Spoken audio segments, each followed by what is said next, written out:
Alright, first off, I want to give all praises, honor, and glory unto Yahweh, Bashem Elshai, Bashem Makakodash. Double honors to the apostles and pillars of great millstone who rule well. Shalom to the brothers in the highways and byways pushing this word now, sincerity and truth. The sisters, the believers, the helps, the hopeful elect. Shalom. This is the brother Iron from James Jamaica camp, coming with another quick lesson. And this lesson is admonition or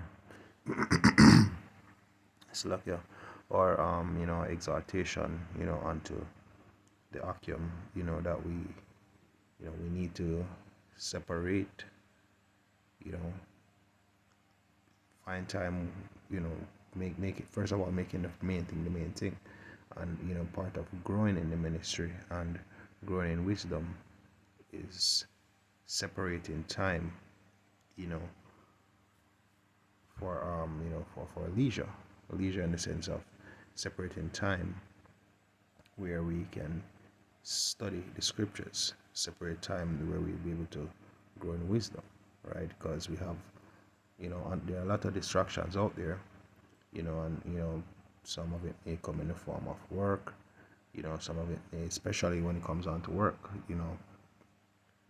brothers, we worldwide, the whole economy is messed up. These jobs are getting more ridiculous, and the thing that takes up most of our time tends to be work. Tend to be exhausted, you know and among other things, whether it's woman, whether it's a hobby, whether it's whatever it is. But we're constantly bombarded with things to do,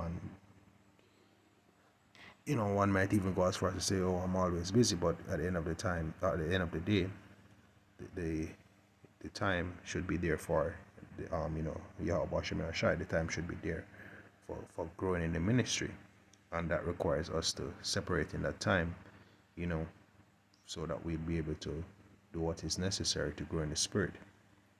Now, just have two precepts. It's going to be a short lesson. Hopefully this is edifying. This is Proverbs 18 verse 1. It says, through desire a man having separated himself seeketh an intermediate slacker with all wisdom. Right?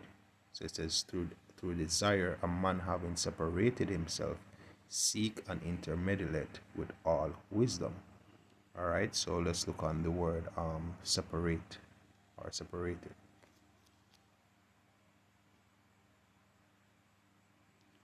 All right, and it's the word parad, right? And it says separate, divide. Right, so so he divides himself. So we have to, have cut ourselves off from the world for a bit. Separate from whether you come home or whatever the case is. Separate from your woman, separated from whether you have some time in your lunchtime, whether it's from you just take some time, separate some time within the day, where it's just social media, no this, no that. We have to separate ourselves, right? So that what we can intermediate with our wisdom. Now, where do we get our wisdom from?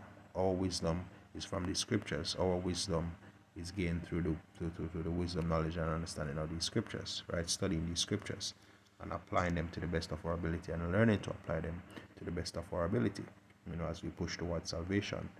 And that also helps us to be better teachers, because when we study and we learn, we're supposed to let our lights shine before men, by doing these lessons, right?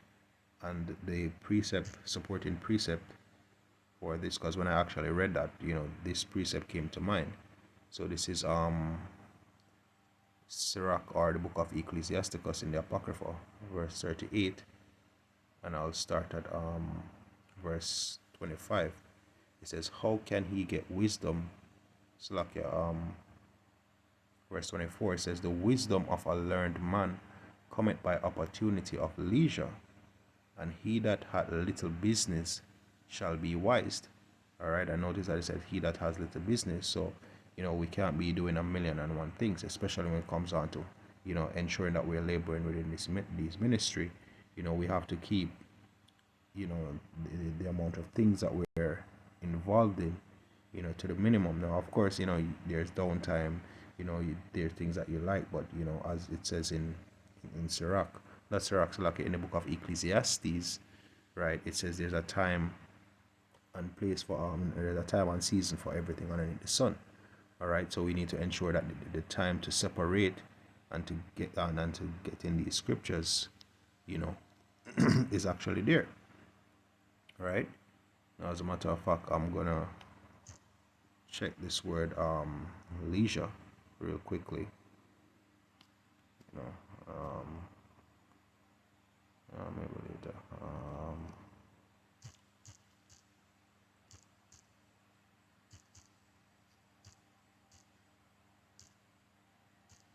Slovakia.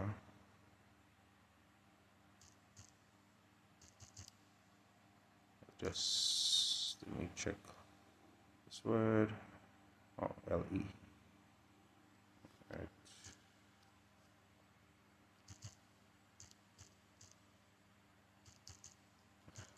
I don't know what's happening here.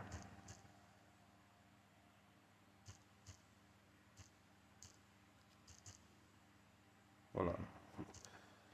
Forgive me, okay, I don't know what's going on here. LEIS.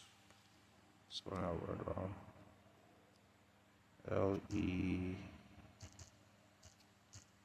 LEIS. All right. It says freedom provided by the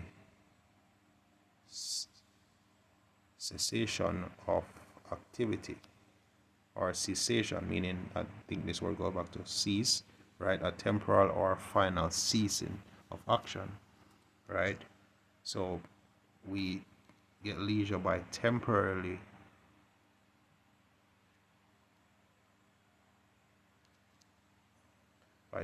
ceasing from activities. So there are certain activity, whether temporarily or permanently, right? It says especially time free from work or duties.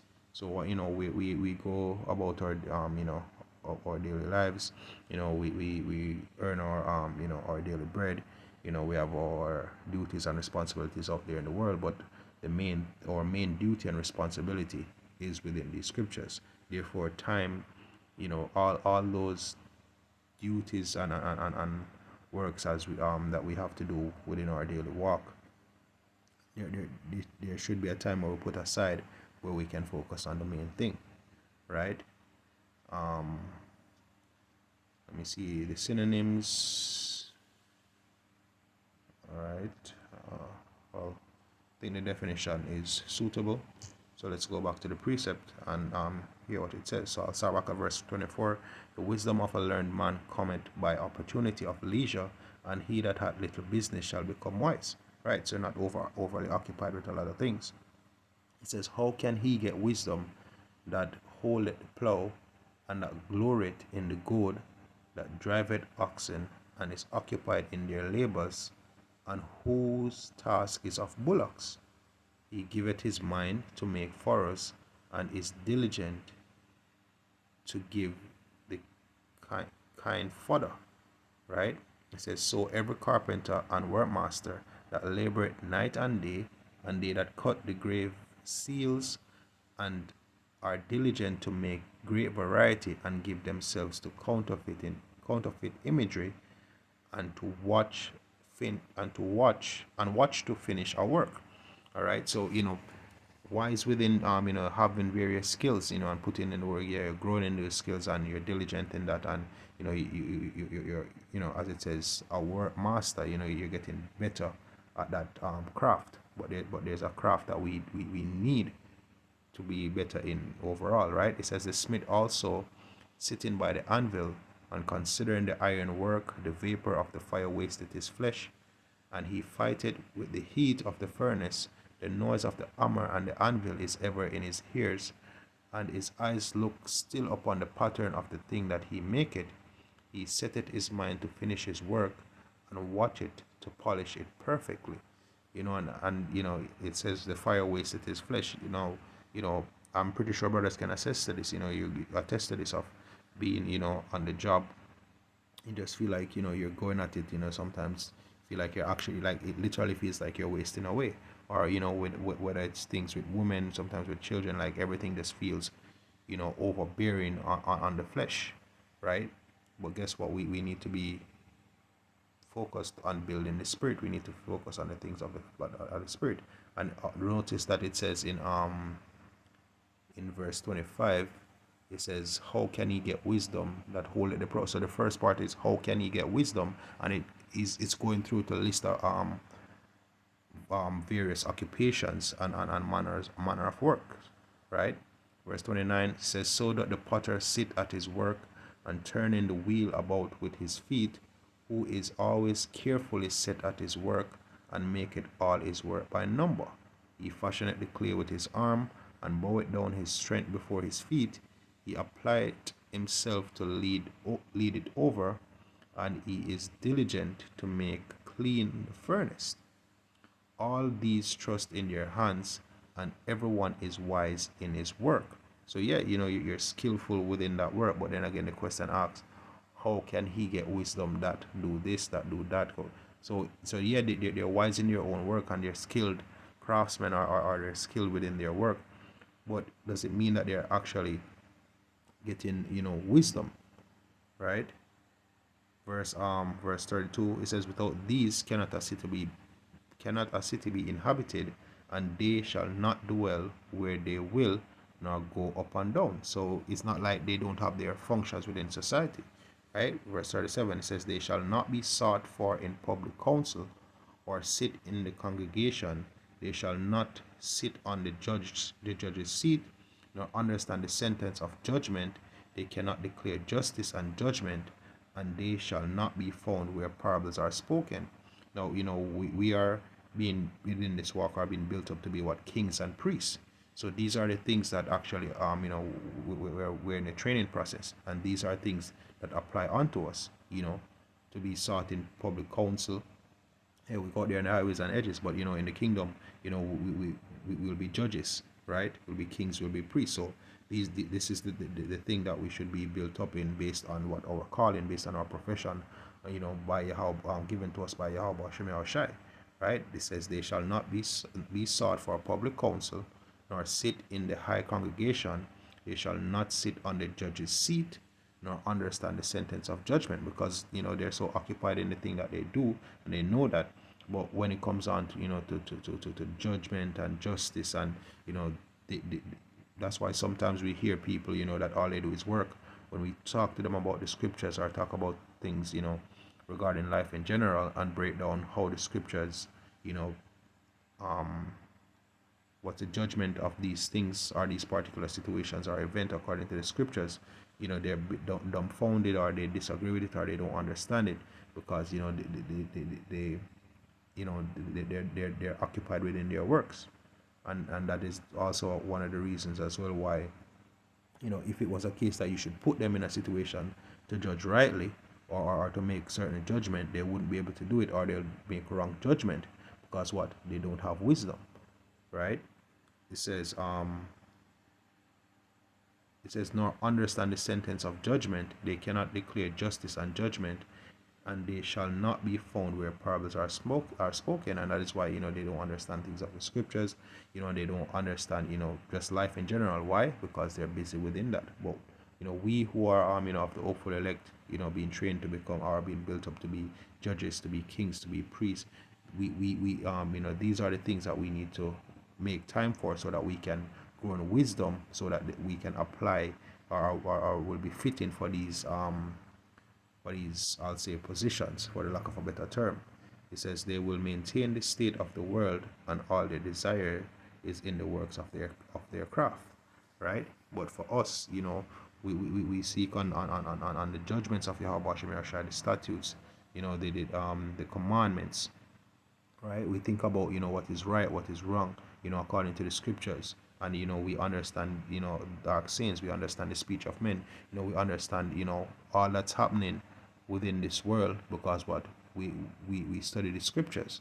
But the only way to study these scriptures is to make time for these scriptures. As it says in the scripture. I don't remember if it's in Proverbs, but the scriptures, liken wisdom unto a woman, where if you don't pay her any attention, she will leave you.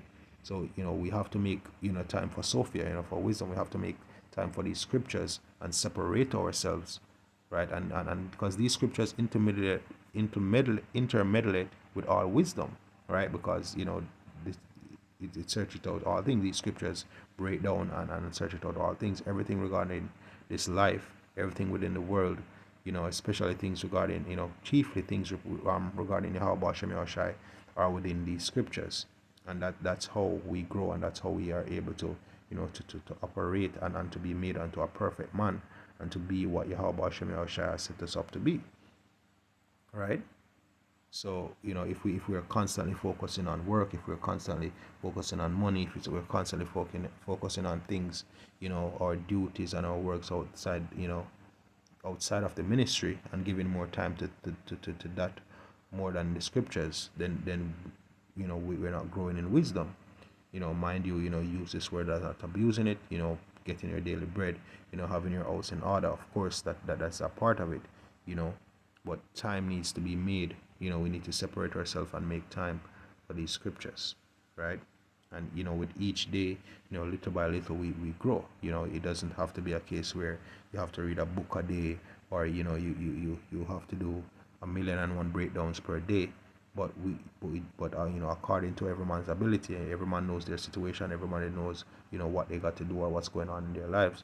The time needs to be made so that we can grow within the wisdom of the scriptures, i.e., growing in the spirit and power of Yahweh Shem Yahushai. All right, so with that, hope this was edifying. Once more, to give all praises, honor, and glory unto Yahweh Shem Yahushai, Ba'ashem Kodash. Double honors to the apostles and elders of Great Millstone who rule well. Shalom to the brothers in the highways and byways, pushing this word in all sincerity and truth. The sisters, the believers, the helps, the hopeful elect. Shalom.